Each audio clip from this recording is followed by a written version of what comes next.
Aproveitar. Bom, gente, muito obrigado. Para que a gente possa dar início, eu queria me apresentar aos que não me conhecem. E eu sou o Matheus Miller, sou consultor empresarial já há mais de 10 anos que a gente está no mercado. Eu comecei muito cedo, eu tenho uma formação em logística, da qual eu comecei como um técnico e depois a gente desenvolveu o meu tecnólogo, onde eu tenho uma graduação tecnológica. E comecei a minha vida na parte de marketing e depois eu acabei indo para a parte de gestão e tudo mais. Comecei muito cedo, então meu primeiro emprego foi numa agência de marketing, onde eu tinha cuidava da parte comercial. Aos 15 anos de idade foi minha primeira carteira assinada. E aí, aos 17 anos, eu fui trabalhar numa multinacional, não, na verdade ela era uma filiada da Rede Globo, né? Que aqui em Santa Catarina era RBS. Hoje aqui é NSC, a RBS é um grupo gaúcho e hoje ainda continua no Rio Grande do Sul.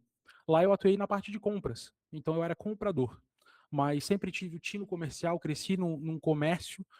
Minha mãe era cabeleireira, então aprendi a vender muito cedo dentro do salão dela. Aprendi a me relacionar com clientes e sempre fui uma pessoa comunicadora por natureza. Eu gosto, sempre gostei de falar. Minha primeira palestra grande foi aos 17 anos, um discurso de formatura que eu fiz para 5 mil pessoas. Então eu sempre fui uma pessoa voltada para vendas, para a área comercial. E ao longo desses 10 anos eu atendi empresas dos mais variados portes, atendi empresas como Arezzo, Schutz, que são marcas grandes, Kingston, atendi Hang Loose, atendi várias marcas enormes no Brasil nos últimos 10 anos na parte de marketing e vendas, fora consultorias do mercado imobiliário, enfim. E aí, em 2022, eu era recém-casado, eu decidi, já tinha melhorado um pouco de vida, eu faturava ali em torno de 30 a 50 mil por mês, e quis abrir um mercado, investir em outro negócio, do qual eu não tinha experiência nenhuma, era na parte de comércio de veículos, no caso era motos, né, uma loja de motos. E aí, no final das contas, pela falta de experiência, por não ter a base do comércio de produto, eu sempre fui prestador de serviço, eu errei, e isso me gerou um prejuízo de pouco mais de 350 mil reais. Foi uma decisão ruim, onde isso fez com que eu perdesse os meus clientes de prestação de serviço, e eu também acabei perdendo outro negócio que eu tinha investido. Eu tinha um carro de aproximadamente 190 mil reais, financiado. Aliás, financiado não, era um consórcio. E aí a gente acabou, né, se desfazendo daquilo que eu tinha, perdi bastante dinheiro, prejuízo, CPF sujo, tanto meu quanto da minha esposa, infelizmente. A gente acreditava no negócio que a gente estava fazendo e a gente errou o cálculo, errou feio. E como toda pessoa desesperada e sem conhecimento, sem entender o que deveria fazer ou não, eu tomei a decisão mais sábia que uma pessoa desesperada faz, que é pegar dinheiro com a Jota, né? Coisa que eu não recomendo para ninguém. Eu acabei entrando em um ano assim de ciclo de pegar dinheiro com a Jota, pegar, pagar, e foram valores que giravam em torno de 5 a 20 mil reais. Nunca deu problema, obviamente, porque como prestador de serviço eu tinha uma rentabilidade boa, então, mas você não dorme, você não vive. E quando a gente entra numa situação onde nós estamos com a cabeça na dívida, no problema, você não toma boas decisões e você não consegue trabalhar ou performar da forma como você gostaria que fosse, né? E aconteceu isso comigo. E de 2022, quando eu quebrei a primeira vez, para 2024, uma fatalidade aconteceu onde eu perdi a minha mãe. Minha mãe faleceu, ela já vinha doente. E aí eu tive a segunda quebra, não tinha nem me recuperado da primeira, quebrei de novo após a morte dela. Eu fiquei internado com pneumonia 12 dias, quase morri, e a minha cabeça, obviamente, também não funcionou durante uns 4 meses. Em 2025, eu decidi. Deixa eu só. Em 2025, eu decidi que eu ia mudar a realidade da qual eu estava vivendo. E essa realidade era sair daquela situação de dívida, sair do que eu estava vivendo, e eu precisava de uma saída. E eu conheci um serviço em 2024, 2 meses antes da minha mãe falecer, que era uma ação judicial para retirar as restrições do CPF de forma temporária. E eu precisei do serviço para poder comprar alguns móveis para casa e tudo mais, precisava alugar um apartamento novo, a gente tinha se mudado recente, então eu precisava botar o aluguel no meu nome, e conheci, vi que tinha procedência, e aí eu entendi que, falei, poxa, o mercado dá para a gente dar um alívio. Logo depois, obviamente, os apontamentos voltaram, era realmente um trato paliativo, e eu vou falar um pouco disso hoje, de como essa ação foi importante para mim. Aonde hoje eu consigo ter o meu nome limpo, eu quitei praticamente todas as contas que eu tinha daquela primeira quebra, ainda tenho alguns pagamentos que eu faço, mas não influencia, não está negativado. E eu falei, cara, 2025 foi o ano que eu precisava renascer, digamos assim, eu precisava voltar para o jogo. E aí foi aonde eu falei, cara, eu vou buscar um mercado novo, eu vou buscar algo diferente, que eu continue ajudando pessoas, que eu continue ajudando empresas. O meu foco sempre foi atender empresários, eu gosto do mercado de atender empresas, mas eu vi, poxa, foi importante para mim, eu vou me especializar em crédito, eu vou conhecer crédito e também na parte jurídica, onde a gente tem vários serviços hoje, onde eu tenho parceria, inclusive um dos advogados que eu tenho parceria, o Paulo está aqui. Paulo é um parceiro meu. Se eu não me engano, acho que o Paulo está em São Paulo, que eu lembro. Enfim, em algum lugar do Brasil. Goiânia. Aonde, Paulo? Goiânia, ó, nem sabia. Para mim é tanta gente. Paulo, advogado em Goiânia e um parceiraço nosso aqui do nosso ecossistema. Obrigado, Paulo. Então, assim, gente, eu acabei no último ano de 2025 buscando novas soluções, fazendo com que as pessoas pudessem voltar ao crédito, voltar a ter crédito, porque crédito é algo extremamente importante para o brasileiro médio, para quem quer buscar crescimento, tanto empresários quanto pessoas físicas. E o acesso ao crédito está cada vez mais difícil. E eu vou falar um pouquinho agora, exatamente, sobre como funciona o crédito hoje, né? Nós não aprendemos a lidar com o crédito. Quase ninguém hoje sabe a diferença entre score, entre rating, o que é o SCR, o que é uma restrição, o que é um protesto, uma dívida vencida, um prejuízo, a importância do relacionamento bancário. Então, quando a pessoa vai precisar de crédito, quando ela vai pedir dinheiro ao banco, na cabeça dela, qual que é o problema? Nome sujo. Eu tenho um nome sujo. Então, quando ela decide entender o que está acontecendo, ela já passou a ficha dela 1000 vezes para comprar um carro e não aprova, ela não entende por que não aprova. Então, quando nós entendemos, passamos a aprender sobre crédito, e esse foi o convite para que vocês estivessem aqui, para que vocês possam aprender sobre crédito, a gente tem aqui a possibilidade de mudar o jogo, que era o que eu não sabia, mas que ao longo do tempo eu fui aprendendo e hoje eu consigo ajudar pessoas, não importa o tamanho da dívida. O que importa é o que a pessoa está disposta a fazer. Eu sempre falo, se você fez uma dívida de 100 mil, você tem capacidade de pagar 100 mil. Você não é maior do que o problema que você criou. Então, se eu tive uma capacidade de participar de decisões onde aumentou o meu volume de dívidas, ou eu consegui um volume maior de dívidas na época, não é porque eu só agi errado, mas demonstrou que eu tinha capacidade de fazer mais dinheiro. E essa é a grande questão. As pessoas, elas não conseguem muitas vezes sair da dívida porque elas não fazem mais dinheiro. E isso importa para que você possa sair das dívidas. Né? Hoje você tem uma renda, o que você pode fazer a mais para que você possa reconstruir um bom planejamento e sair das dívidas? Uma boa programação. No final dessa live, eu vou deixar alguns pontos aqui para quem tem dívida, para quem quer sair das dívidas e recuperar o crédito. Mas dá para começar hoje, dá para começar ontem. Se você tem disposição, se você está disposto a pagar o preço não é barato, digamos assim, desgasta, você precisa de planejamento, você precisa suar um pouco mais, porque eu levei em consideração um texto do Shakespeare, que tem, você pesquisa no Google depois, chamado O Menestrel. Ele fala o seguinte, se leva uma vida para construir confiança e 15 segundos para perdê-la. Ou seja, a gente leva construindo o nome. O meu pai, que está aqui nessa chamada, meu pai sempre me ensinou e eu não ouvi ele. Ele sempre falou da importância do nome e eu não ouvi. Mas, se eu não tivesse passado pelo que eu passei, eu não poderia também ajudar outras pessoas. E um nome, um bom nome, você consegue muita, muita coisa. Então, o que a gente pode fazer? Significa que quando eu perdi o meu crédito, a minha credibilidade, se eu perdi a possibilidade de ter crédito porque eu sujei meu nome, como foi o meu caso, significa que está tudo perdido? Não, óbvio que não. Dá para dar um passo diferente, dá para você recalcular a rota, claro que dá, porque você pode reconstruir a confiança, né? Mas para a gente entender como funciona o crédito no Brasil hoje, eu vou começar o nosso papo aqui falando sobre uma máfia que prejudica pessoas que, por algum motivo, e quando a gente fala de negativação, gente, quando a gente fala de restrição, nós muitas vezes achamos que a pessoa, eu estou devendo, aquela pessoa está devendo, então ela é caloteira. Negativo, porque eu, quando fiquei devendo, quando eu sujei o meu nome, não foi dando calote, foi investindo num negócio, acreditando que esse negócio do qual eu estava investindo tinha capacidade de me fazer ganhar mais dinheiro, de melhorar de vida, de alcançar o resultado que eu estava buscando, né? Então, não é porque você tem uma restrição, não é porque você ficou devendo que isso te faz uma pessoa mau caráter. Isso faz com que você apenas tem uma dívida como qualquer outra pessoa no Brasil. E hoje no Brasil nós trabalhamos 149 dias para pagar imposto. Ou seja, gente, a situação de todo mundo, para o brasileiro se endividar é muito fácil. Metade do ano a gente trabalha para pagar imposto. Então, além disso, tem um outro grande problema, que é a máfia da restrição, que é o que eu vou bater agora. Tá? Quando a gente olha a restrição dos órgãos de proteção ao crédito, SPC, Serasa, Boa Vista, a gente precisa entender que isso é um negócio. A restrição é um negócio como qualquer outro. Tá?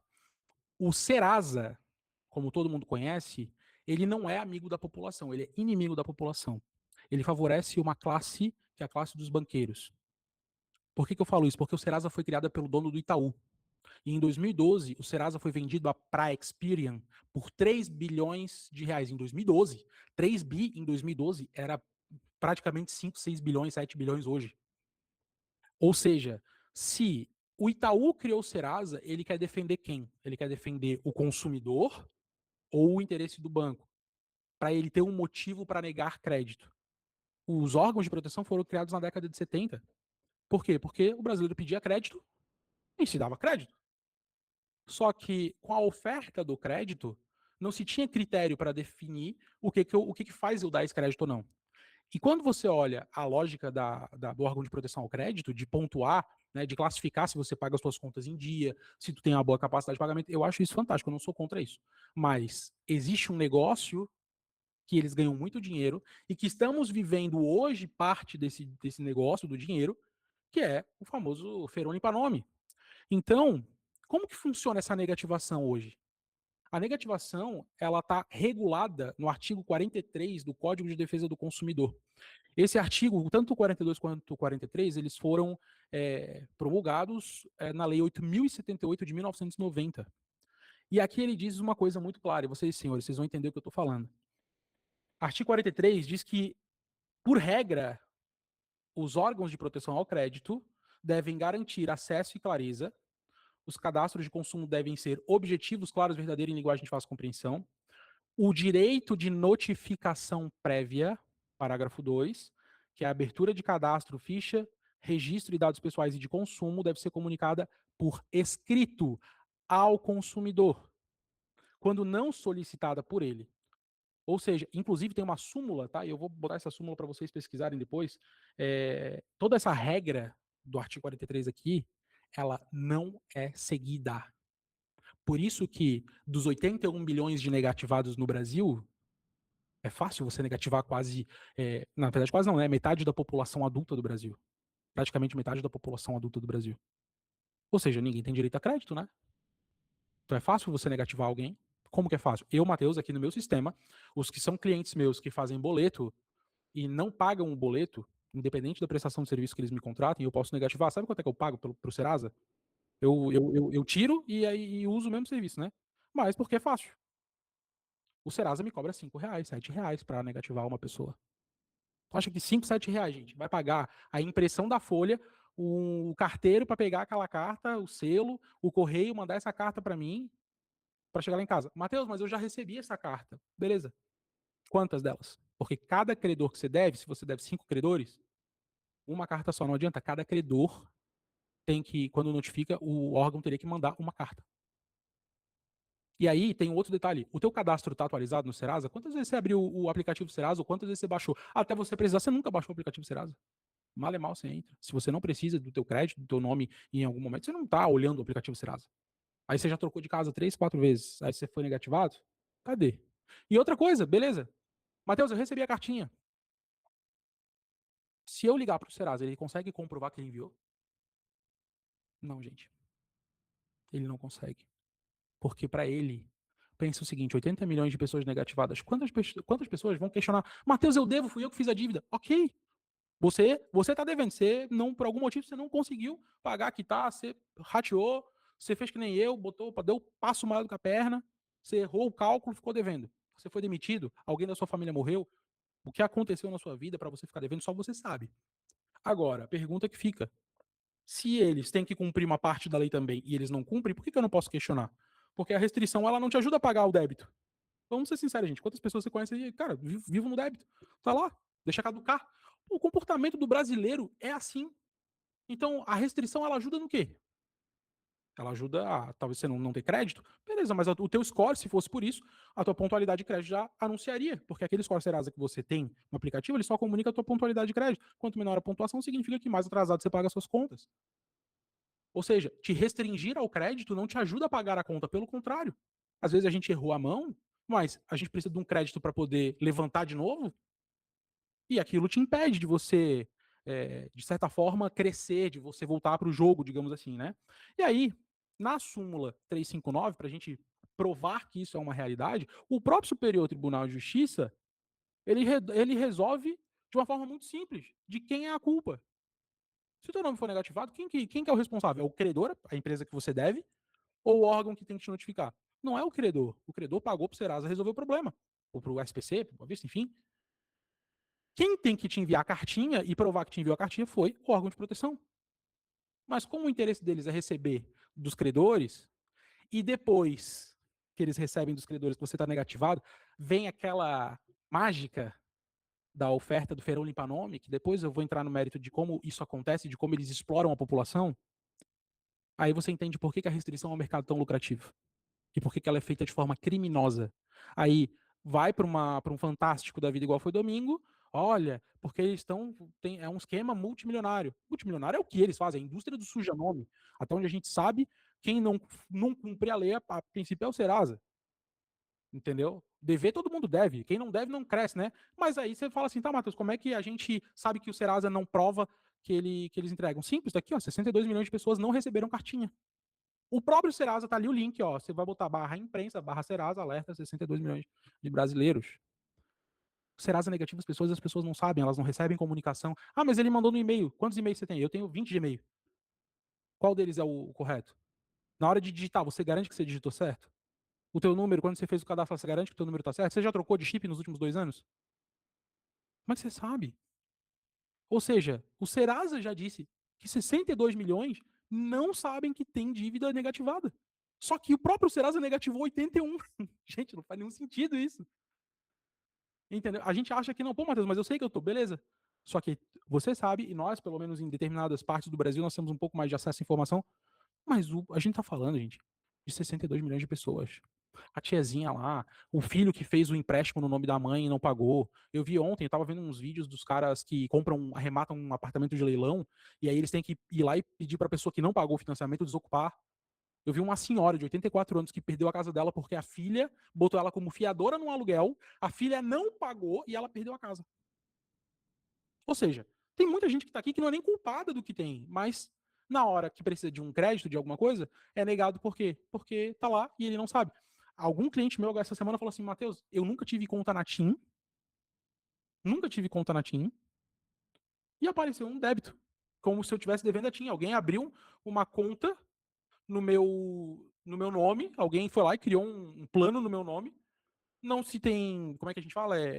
Hoje para agora é um pouco mais difícil, mas quantas vezes a pessoa ia lá, criava lá com o CPF? Poxa, pegar CPF é a coisa mais fácil do mundo. Eu consigo achar o CPF de qualquer pessoa pelo número do telefone. Eu tenho plataforma de consulta aqui que eu gasto 3, 4 reais, eu tenho a vida inteira, todos os endereços que a pessoa viveu na vida. Eu sei se ela tem ação judicial, se ela não tem. Eu puxo a capivara dela, por 10 reais eu puxo a capivara de uma pessoa. Então era fácil abrir uma conta e depois usar o plano, não pagar, e a pessoa foi negativada por um número que ela nunca nem usou. Entende, gente? Então, assim, é um mercado extremamente lucrativo. E ainda, além disso, no Estadão e no site da UOL, 2024, indenização, caso Serasa, indenização para você receber por causa de vazamento de dados, LGPD. Quem é advogado aqui e quem está no mercado do direito, meu pai, que agora vai se formar um dos advogados, espero que eu seja sócio dele, para eu botar bastante dinheiro no bolso dele. Cara, isso aqui é um prato cheio para indenização. Tem gente aqui que eu fiquei sabendo que botou no bolso 30 mil reais, de graça. Processou o Serasa, ó, vazou meu dado, descobri que vazou. Imagina o perigo. Por isso que tem tanto golpe no Brasil, né? Por isso que tem tanto golpista. É fácil, os dados vazam, você pega os dados, assim como eu consigo ter acesso a dados. Imagina o Serasa entregou de graça, eu ainda tenho que pagar para ter. O Serasa entregou de graça, vazou. Mas é o santinho do Brasil, né? Pagou o Fantástico aí para aparecer e dizer que quem tá buscando uma segunda chance tá errado. Quem paga é o bom pagador. São duas contas, a quem interessa, né? Então, a máfia da restrição, ela faz com que o teu nome use, né, aquelas informações que a restrição tem, quando você deixa de pagar uma dívida, ela vai circular nos bancos, nas financeiras, nos birôs, empresas de cobrança que te ligam incessantemente, securitizadora, fundo que compra dívida, sabe aquele Ipanema ou Recovery que aparece no teu aplicativo Serasa? Você recebeu uma notificação que a sua dívida foi vendida? Aí você está tendo lá uma oferta com 80% de desconto. Pô, cara, é estranho, né? Você pode ganhar dinheiro com isso e ainda ter 95% de desconto. Por quê? Uma instituição financeira, ela pode vender a tua dívida a hora que ela quiser, mas ela é obrigada a te comunicar. Se você não receber essa comunicação dela, você abre um processo contra ela e fala, olha, ele vendeu minha dívida para o Recovery, para o Ipanema, para o Serasa. O Serasa compra, o Serasa é um dos maiores compradores de dívida do Brasil, afinal o Feirão limpa nome das dívidas que o próprio Serasa compra. E o Desenrola Brasil também tem bastante disso, porque os bancos, os empréstimos, todos praticamente são assegurados, né? Tem seguro prestamista, tem seguro de tudo, tem. Enfim, o banco nunca perde. Se você ficar devendo 3 meses, ele já vende a tua dívida, já paga a inadimplência lá no Banco Central que ele tem que pagar, vende a tua dívida para um escritório de cobrança ou para um grupo recovery da vida, para um Serasa da vida. Você nem sabe. Mas aí tem dinheiro seu. Vai de você ter um bom advogado para analisar o seu direito. E ainda tem um outro ponto. Por exemplo, quem deve cartão, empréstimo e financiamento solicita para o banco, para o lugar que você está devendo, um demonstrativo de evolução de dívida. Ali mora, dentro do direito bancário, para quem quer entrar no mercado de direito bancário, no caso, quem já está né, o advogado, o jurista. Gente, ali mora muito dinheiro. Os bancos exploram as pessoas de tudo que é jeito, mas a falta de educação das pessoas, ou seja, falta de conhecimento do que eu estou trazendo, por exemplo, para vocês não sabem que tem uma indenização gorda esperando. Às vezes, aquela dívida que você tem, que você quer pagar, você tira da indenização desses casos, principalmente de demonstrativo de evolução de dívida, que eles vão te botar lá depois 90% de desconto, porque eles não querem entregar a evolução de dívida, porque eles sabem que ali tem juros abusivos. Então, tô devendo cartão, o cartão tá uma bola de neve, pede demonstrativo de evolução de dívida. Não liberou processo, indenização, abuso. Ou seja, o meio jurídico tem potencial para restaurar a vida de muitas pessoas que por algum motivo perderam a linha, tá, gente? Enfim, dentro ainda do mesmo conceito, dentro dessa engrenagem, sabe o que fica manchado no teu nome? Os teus dados, o teu histórico, a tua cobrança, aquela cobrança chata. Eles vendem a tua carteira, ou seja, vendem a tua dívida. Você entra numa classificação de risco ruim. Mesmo que você limpe seu nome, seu crédito vai ser negado. Oh, mas eu tô com o nome limpo, por que não aprova? Aparecem umas negociações com desconto bem duvidosa, né? Por que o Serasa gasta tanto, ou o próprio governo com o Desenrola Brasil, por que eles gastam tanto falando do feirão? Aproveita o feirão e limpa o seu nome. Aí sabe o que faz? Você vai lá, vai pagar 80% de desconto que o Feirão Limpa Nome te deu, e você vai ganhar um presente no Banco Central, lá no SCR do Bacen, uma blacklist. Seu nome vai ficar sujo lá. Aí na hora de tirar a tua consulta de rating, que é uma das consultas que a gente faz aqui, tá lá, dívidas e prejuízos. Pô, mas eu paguei isso. Você nem sabe que seu nome entrou numa lista negra, numa blacklist do Banco Central. Mas aquela renegociação péssima que você fez te botou nessa situação porque você achou que era um bom negócio. Para eles é um bom negócio, porque você pagou aquela dívida que foi comprada, gerou um novo contrato, mas ela ainda continua vinculada à instituição financeira. Ela foi vendida para outra empresa, mas a instituição financeira vai dizer que você deu prejuízo nela, sendo que a tua dívida foi quitada pelo seguro que o banco tinha. Ou seja, o banco tinha um seguro, você ficou inadimplente, o seguro foi lá, bancou, ele preencheu aquela lacuna da inadimplência, ele vendeu a tua carteira por 10% para o Serasa, para o Grupo Recovery. Ou seja, se tu deve 1.000, o Grupo Recovery pagou R$ 100 e te fez uma proposta de 350. Ele vai lucrar 250. Olha, eu peguei aqui 70% do teu crédito, do que tu deve, daquele crédito que você pegou, e tô te dando um presente de desconto. Aí vai dizer lá que a dívida de 1.000, que você pagou 300, R$ 700 é prejuízo. R$ 700 é prejuízo. Sacanagem, né? Enfim, gente. Pergunta que eu faço para vocês. Vocês sabiam disso? Aí talvez você fique pensando, tá, Matheus, quais são as soluções que eu tenho Você falou que lá no começo dessa palestra aqui, eu falei que eu usei um serviço jurídico para retirar essas restrições de forma temporária. Esse serviço ele tem um nome chamado Ação Limpa Nome, que o Fantástico pintou como se fosse a coisa do mundo. Ou seja, vale a pena eu fazer? Diante de tudo que eu apresentei dos órgãos de proteção ao crédito para vocês, será que eles são os bonzinhos? Será que a gente não tem direito de ganhar um fôlego? Então, se eu recorrer a uma ação dessa, vale a pena? Depende do quanto você tem de necessidade. Se você quiser alugar uma casa com um nome sujo e você hoje não tem o dinheiro para quitar todas as dívidas, essa ação pode te ajudar. Ela é um veículo. Se você só tem duas formas de você tirar a restrição do teu nome: pagando, renegociando, que é o ideal, é o que a gente recomenda, é o que eu busquei fazer. Mas em situações de urgência, eu preciso de uma alternativa. E como existe uma brecha na lei, no Brasil você tem que usar as brechas que você tem. Essa é uma boa brecha. Então, é uma coisa que está disponível no mercado, essa ação existe há 35 anos e ela tem dois formatos, coletivo e individual.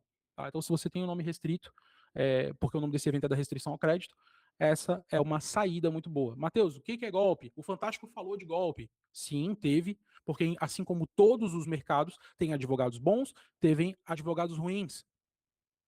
A gente vem passando por uma fase do mercado, desse mercado que eu atuo, e é muito difícil lutar contra o Serasa. Como eu falei, em 2012 o Serasa foi vendido por 3 bilhões em 2012.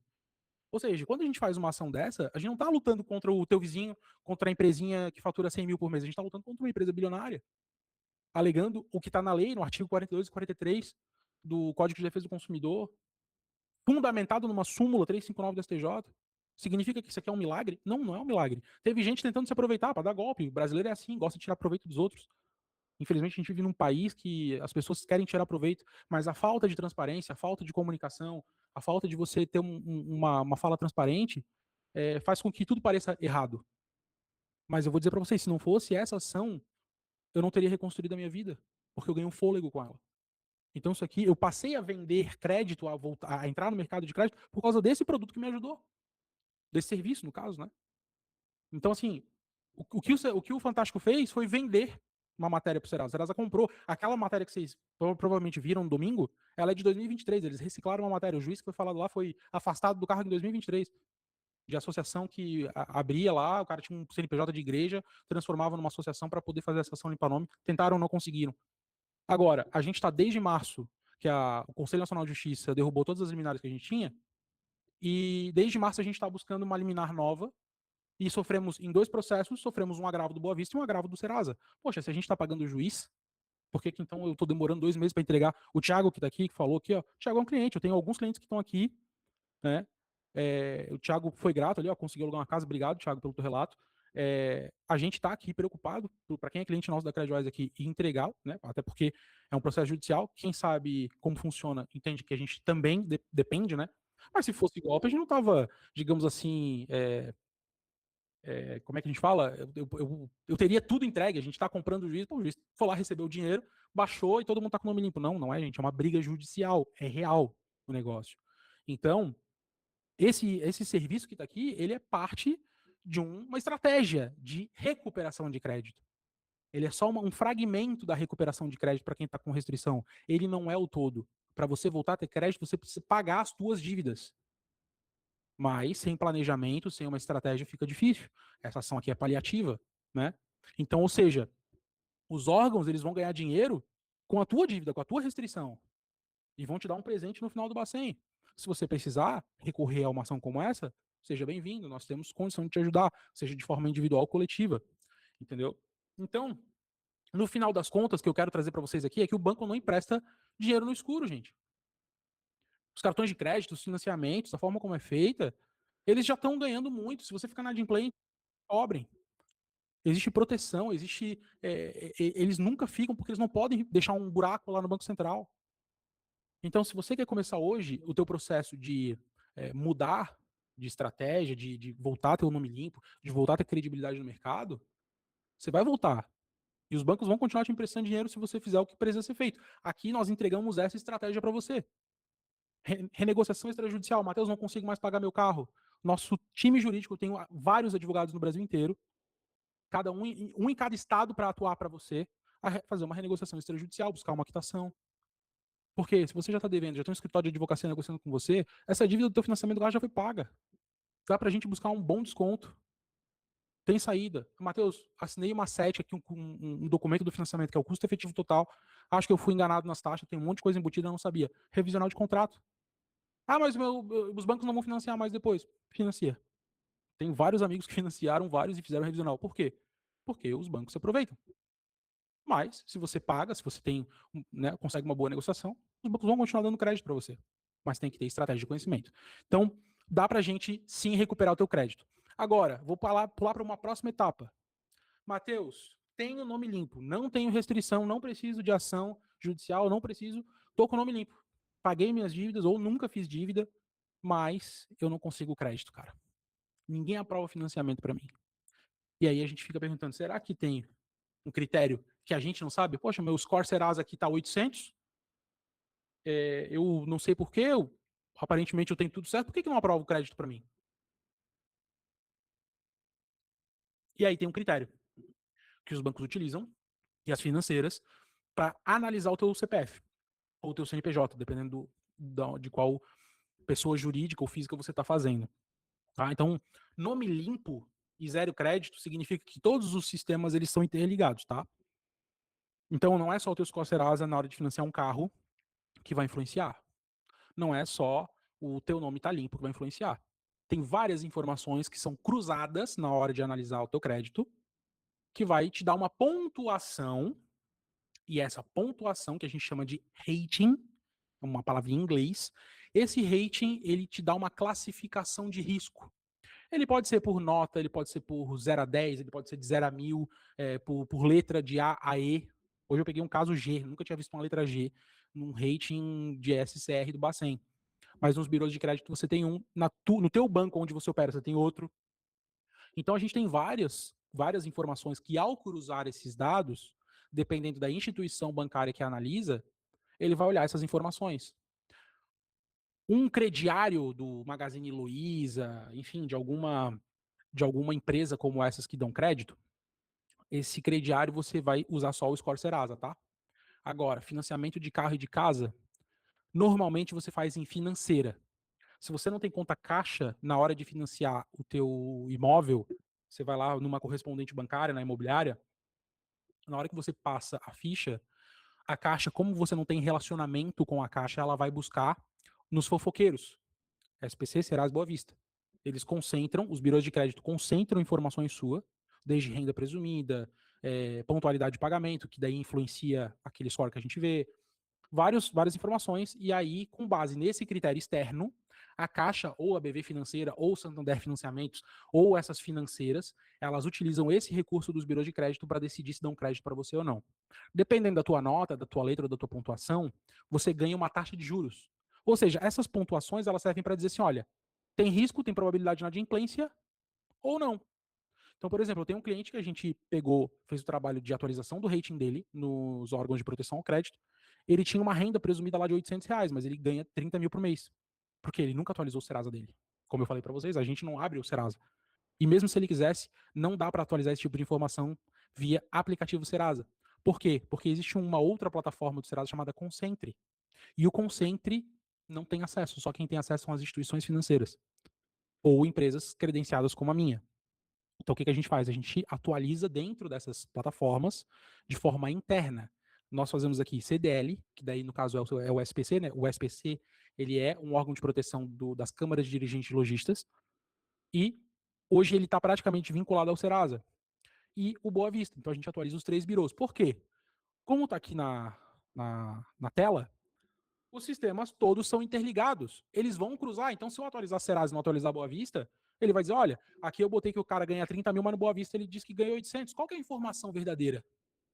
Qual delas é a verdadeira? Não vou dar crédito para ele, porque eu não sei. Tem um monte de informação bagunçada. Então, quando a gente pega uma estruturação de crédito aqui, o que nós fazemos? Atualizamos o rating do cliente em todos os birôs de crédito. Tiramos aquele histórico negativo ou a ausência de histórico negativo se ele tiver algum resquício, alguma coisa, limpou o nome há um tempo atrás, a gente tira, atualiza a renda. Por quê?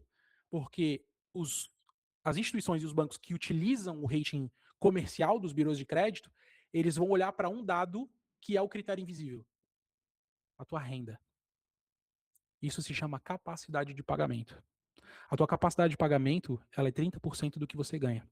Então, quando você vai pedir um crédito para uma financeira, a tua parcela não pode ultrapassar 30% da tua renda. Quem já financiou Casa na Caixa sabe do que eu estou falando, porque já entendeu isso. Agora, a maioria das pessoas acha que não influencia. Influencia. E a gente só consegue alterar a tua renda real dentro das plataformas que os bancos acessam. Então, a gente, quando faz essa atualização, a gente envia para eles extrato bancário teu, quanto que você tem de renda. Quando se trata de rating PJ, ou seja, de empresa, eu tenho que mandar balanço DRE. Se não tiver DRE, a gente vai mandar uma declaração de faturamento, mas já não impacta tanto. Por quê? Porque não adianta a gente botar valores astronômicos se eles cruzarem todas as informações e verem que tem discrepância. E vou te dizer mais: imposto de renda não atualiza esses órgãos. Então você declarou lá no imposto de renda que você ganha 15 mil, a tua renda no birô continua 2 mil. Eu peguei um caso, eu vou ver se eu consigo mostrar para vocês aqui. Vou ver se eu consigo compartilhar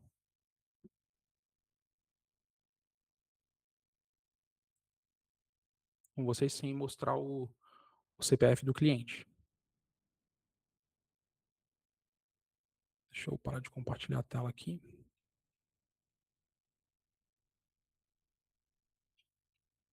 E eu vou mostrar para vocês exatamente como funciona a leitura do rating. E por que é importante você aprender sobre isso.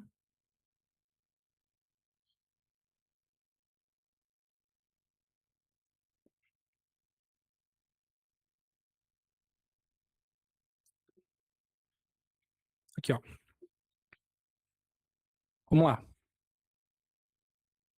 Aqui em cima vai ter, ó, aqui, ó.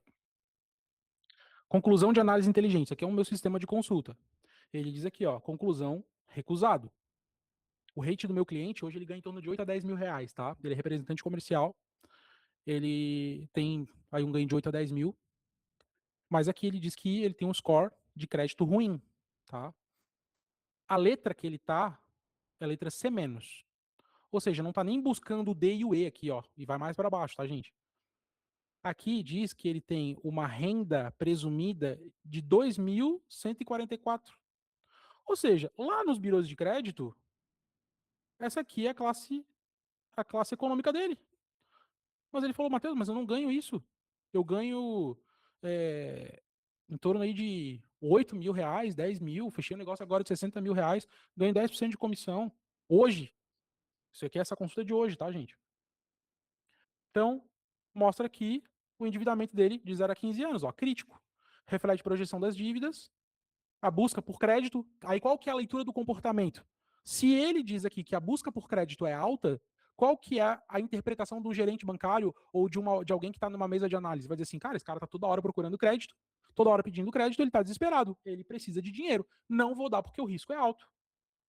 Aí aqui, ó, risco de crédito alto, existem 4 restrições, totalizando 11 mil reais. Gente, olha só, por que, que isso aqui é ruim?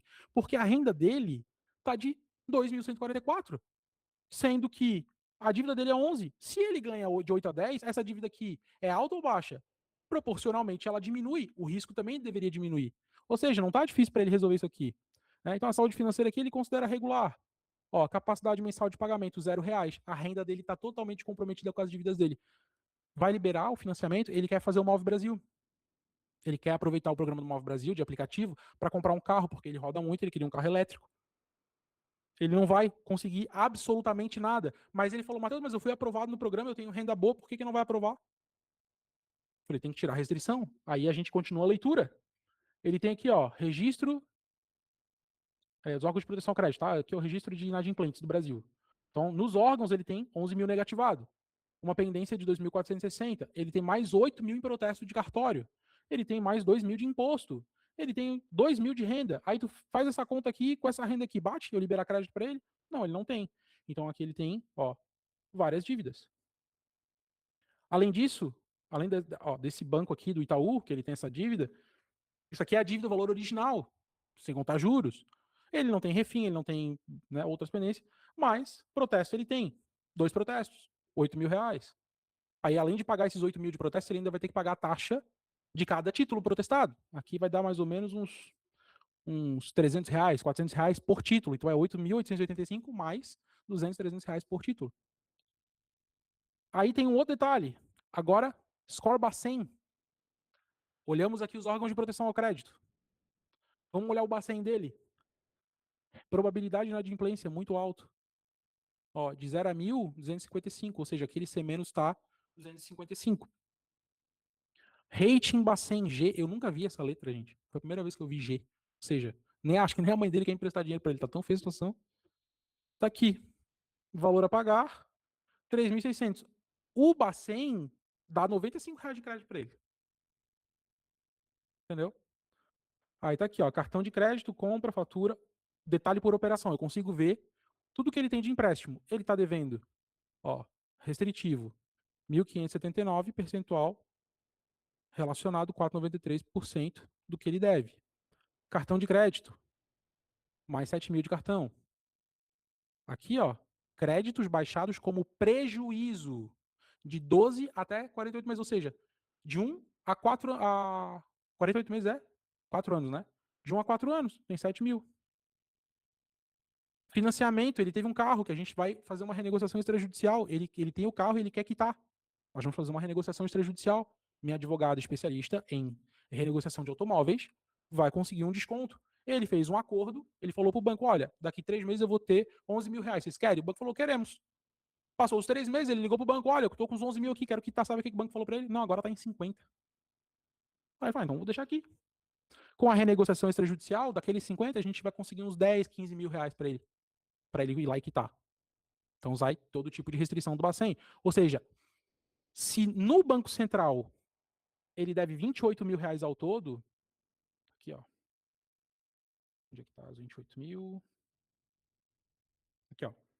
Prejuízo financeiro. Ele deu 28.000 de prejuízo no sistema financeiro de crédito. Então, aqui, ó, essa dívida representa 60%.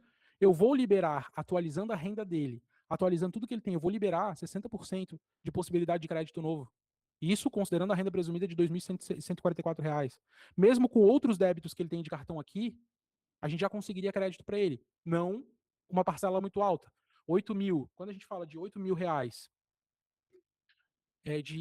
de salário, de renda mensal, 30% é equivalente a 2.400 de parcela. Ou seja, o que ele tem praticamente de renda atual ali, a gente vai conseguir de parcela para ele.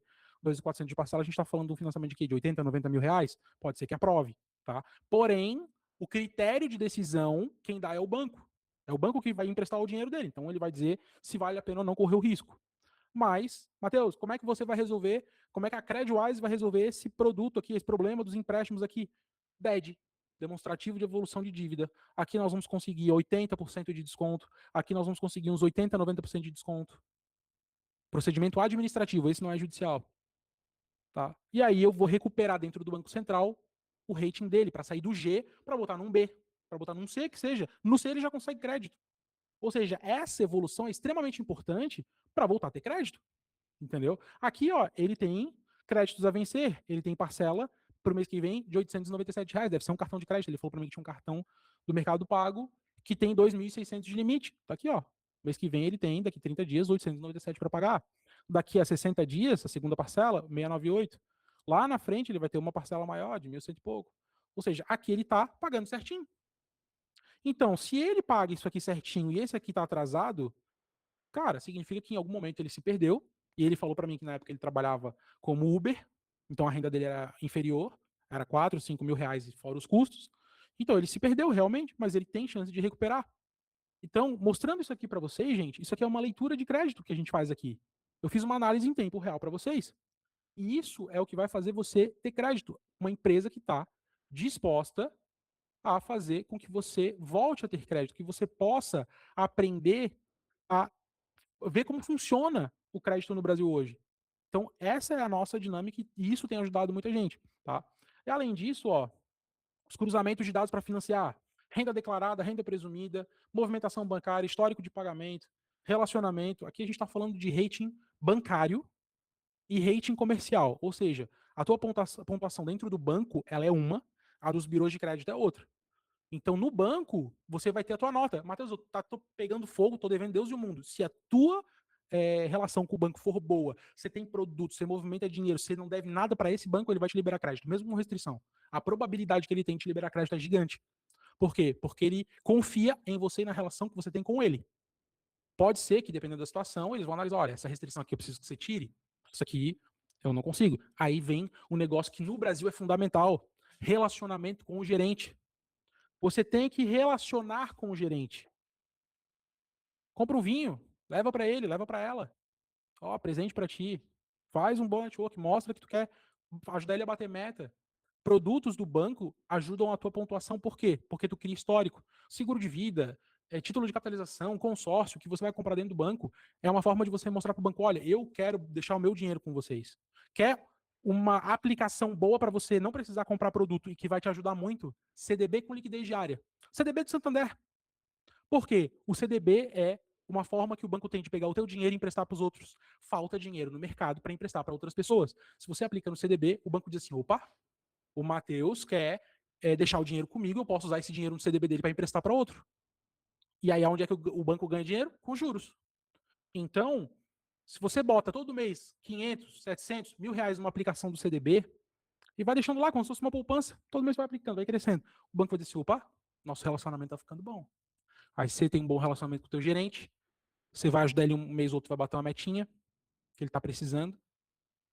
Daqui a pouco tu fala para ele, olha, eu preciso de um Pronamp para minha empresa. Eu preciso financiar um carro. O meu histórico aqui tá ruim no Serasa e tal, mas eu preciso que tu me ajude. Opa, tu já ajudou tanto ele, tu já deu tantos indícios que você quer se relacionar com ele, que agora ele vai te ajudar. É sempre uma troca, gente, tudo é uma relação de reciprocidade. Um evento como esse, eu estou gerando valor para vocês. Tenho absoluta certeza que quem nunca viu uma análise de crédito como eu fiz aqui, vai dizer assim, poxa, eu aprendi uma coisa com o Matheus hoje. Se vocês forem precisar de algum serviço, qual que é a probabilidade de vocês irem no anúncio do Instagram, que você não conhece, ou de você vir fazer comigo, onde eu abro o jogo, onde você viu um cliente meu falando, olha, eu fiz o serviço com o Matheus e funcionou. Olha, o Matheus me ensinou uma coisa que eu não sabia sobre o Serasa. Então, isso que está acontecendo aqui, gente, e vamos ser sinceros, não tem nenhum crime em vender algo para alguém. Obviamente que quem não é meu cliente está aqui hoje, eu quero que seja meu cliente. Por quê? Porque eu tenho certeza que o que eu faço pode te ajudar. Tá tudo sempre, a gente está sempre vendendo alguma coisa. Você vende o seu tempo, você vende as suas ideias, você vende as suas crenças.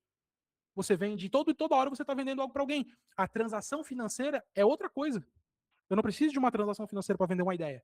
Quando você conversa com o teu gerente do banco a respeito dos teus projetos, do que tu está fazendo, quando você entrega algo que é importante para ele, você está vendendo credibilidade, você está vendendo confiança, você está vendendo nas entrelinhas várias coisas que ele vai entender no teu relacionamento.